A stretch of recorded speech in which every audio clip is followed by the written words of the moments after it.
Hey, what's up YouTube? This is Car Addict. A few days ago I actually recorded a video talking about the 271 turbo and the PRL turbo kit, and I was talking about a bunch of stuff, not just power, but as I was talking about power I realized I really didn't know exactly where the PRL stacked up to the 271, and in the video that I've already started editing I make a mention of how I think they're kind of close, but if not, I'll put a little caption. But they're different enough where I'm actually making this right now just to talk about the power differences between the two. Mainly because anybody can go look at the thread on Civic X about the PRL, and you can go to 271.com or 271performance.com or whatever it is and read their blog. Credit to 271 though. It's much easier to follow their information. I mean, in my eyes anyways. One, because the horsepower and torque are in the same graph on each run, whereas with the PRL, they put torque on one, then you got to scroll down and look at the horsepower on the other. Not a huge deal, just makes it a little tougher. Alright, and credit to 271 because I think their blog is much easier to follow than the post PRL made on civicx.com. I mean, PRL's curves are color-coded as well, but the lines are so much thinner, you can't really tell the color distinguishing between the two. 271 only puts one run against the other on one chart. Sometimes you want to see a lot, and I get it, but PRL, you go to theirs, and you got to look at 5 different torque curves and 5 different horsepower curves, and then go back and forth between them to see what run was what run to figure out. I mean, you can kind of tell, like, this one's bigger and this one's bigger, this one's bigger, this one's bigger. So on the torque, pretty much it does the same. But there is one where the highest horsepower had less peak torque later because it was the bigger housing than the other one. So it doesn't just instantly mean the greatest number was the run that corresponds with the greatest number. And I have to turn the air on. It's 90 degrees outside. I'm just gonna die in here without it. I hope it is not too loud.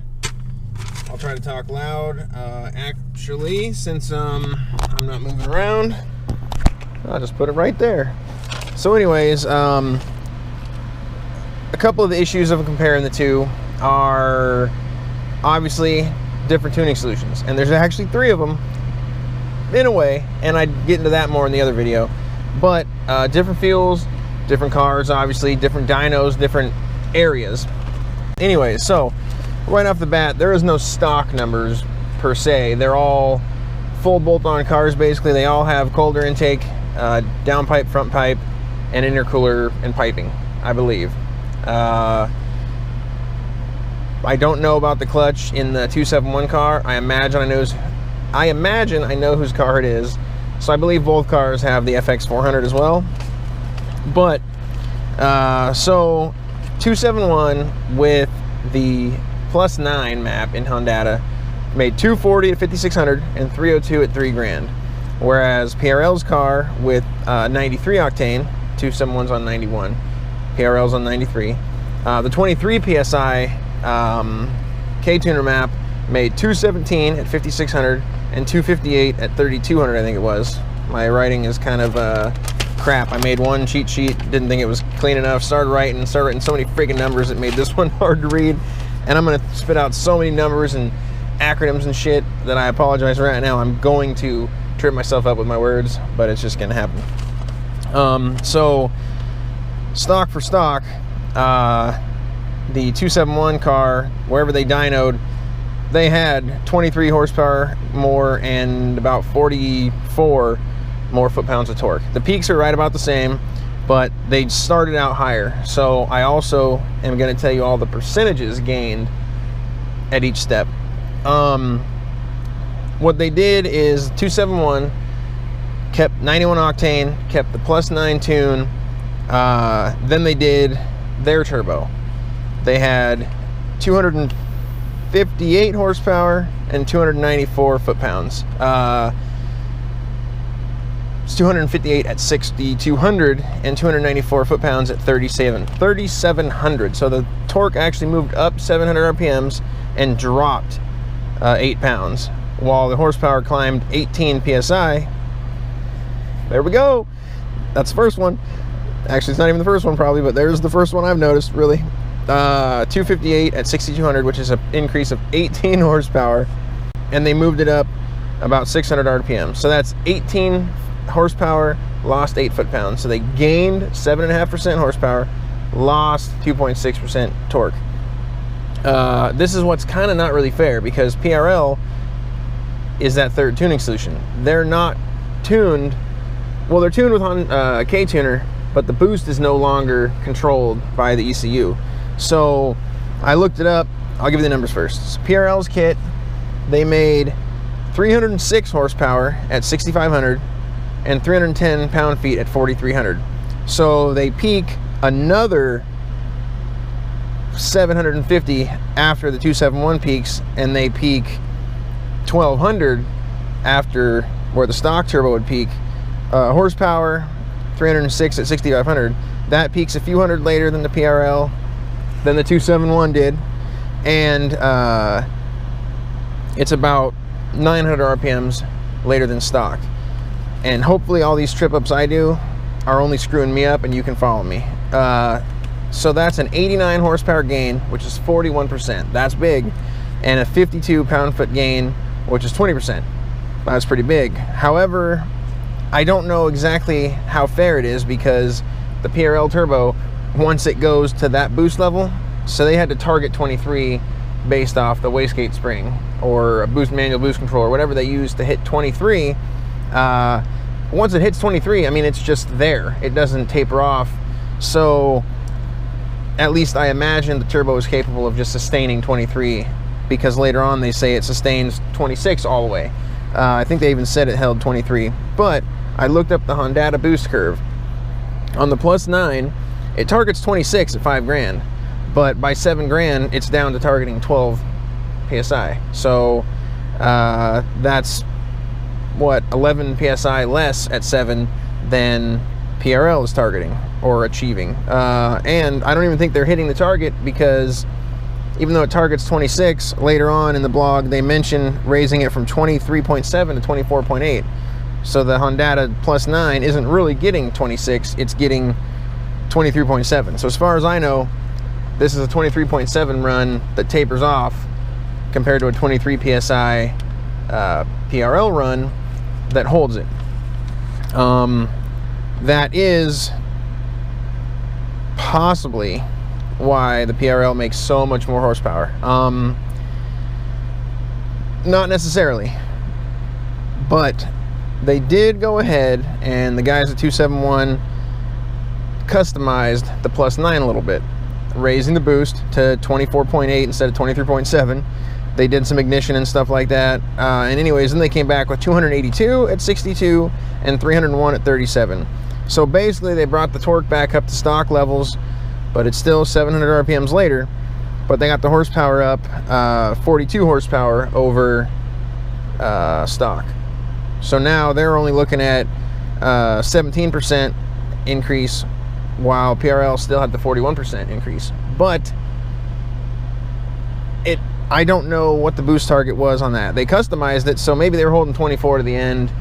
Maybe their turbo doesn't hold that till the end. This is why I think it kind of sucks that neither one posted the boost pressures in the curve. And they could have. Especially 271 that had the one run in each one, or 2 runs in each one, or whatever. I mean, it just would have been so much nicer to see the boost too. Then everyone would probably be bitching about they want to see the AFR and I want to see ignition and whatever. It would just be a never-ending road to go down. But it would be really nice if you would have seen the boost pressures, at least just to, not to know what the peak was, but even to know if it's falling off or not. All right, and then here's another one that confuses me. But when 271 did the tuning with ethanol, versus their stock on 91, putting their turbo in and going to ethanol, they got 349 at 6130 and 376 at 3700. So they're keeping their peak torque down at about 3700, where PRL's usually around 42, 44, unless you get their bigger housing. Then the PRL peaks at like 5800, way up there. But anyway, so for those numbers, that's 109 horsepower gain and 74 foot-pounds. So now we're talking a 45% horsepower gain and a 25% gain in torque with the 271 on ethanol. And if you don't run ethanol, there's two scenarios I can see. One, you can't get it near you, or two, what the hell's wrong with you? Get some freaking ethanol. It's like the cheapest mod you can do, basically. I mean, you got to do the flex fuel kit, I guess, but you can piece one together for under 200 bucks pretty easy. And most places E85 is cheaper than premium, so it's like a win-win-win-win-win. All right, now what confused me is the post was last edited June 8th by PRL. June 1st was when somebody asked about E85 runs, and they said all were 93 except the last few, and there was a 355 horsepower run that was 93, and E-blend of the same run was only 368.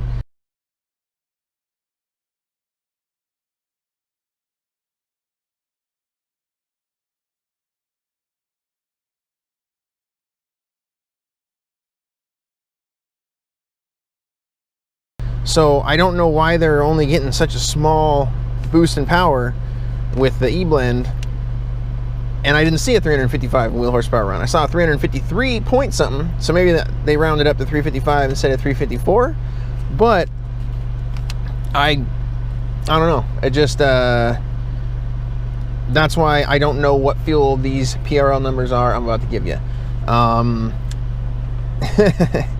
Either way, with their turbo targeting 26 psi, with the smaller exhaust housing, 324 at 6100 and 326 at 4200. So that's 107 horsepower, which, if you think back, 271 made 109. PRL made only 107, which is why most people who ride dynos like this, and that's all they think about, don't think about different dynos and different days and things like that. Like, you can't just compare what somebody did in Maine to what somebody did in California, because while 271 got 45% bump in power, it's a 49% bump in power for the PRL car, even though it's a less of a gain that they show. And if you're just looking at the strict numbers and not like where they started and where they went. Then you throw that big exhaust housing on, and well, now they make 353 wheel horsepower at 6,400. So I mean, that is 136 over stock, but peak is pushed about 1,000 RPMs later. And then 309 foot-pounds, which is a 51 pound-feet increase, which is actually less of a torque bump than their smaller housing, but it peaks way at 5,800, almost 6 grand. Like, I mean, you've almost doubled the RPM it takes to your peak torque. You got a lot of top-end power, though, and I guess if you're shifting late, then you're not dropping, well, you're still dropping pretty damn far below 5,800. But maybe they're planning on revving to 8,500 someday. Anyways, that's a 63% bump in power and a 20% bump in torque. So that's probably the friendliest to the rods, because the torque comes on so late and you build up so much horsepower, but obviously because the torque comes in so late, that's how you do it. Because as you know, or don't know, horsepower is a calculation of torque and time, pretty much. So I think it's horsepower is torque times RPM divided by 5252. Those numbers are all in there. Hopefully I got it in the right order. So it is a little worse than I thought. When I made that video, I actually thought that a maxed out PRL and a base with the small housing and a maxed out 271 would be similar. And I mean, depending on what fuel those numbers are that I posted, and if their ethanol blend really doesn't get that much more than their pump gas did on their turbo, then there's a chance that both maxed out on ethanol, they're going to be similar, because that's pretty similar. I mean, it's a 49% and a 45% bump, and a 24.5% bump in torque, and a 26% bump in torque. So they're within a few percent of each other in gains. But what fuel were they using for those last damn numbers? I don't know. And if you're having to decide between the big and the little exhaust housing on the base turbo, the 0.64 or the 0.86 exhaust housings, I honestly don't know which one I'd do. I don't know. Shit, I'd probably go with a smaller one because it's my daily car. I'd rather have more low, mid for around town than all upper. But even though the big housing is all upper, I'd have to go back and actually look again. But I'm pretty sure if you take a stock curve and then you get their small housing, then you get their big housing, I'm pretty sure that curve is still above your stock curve. So no matter what, you're gonna have more power everywhere.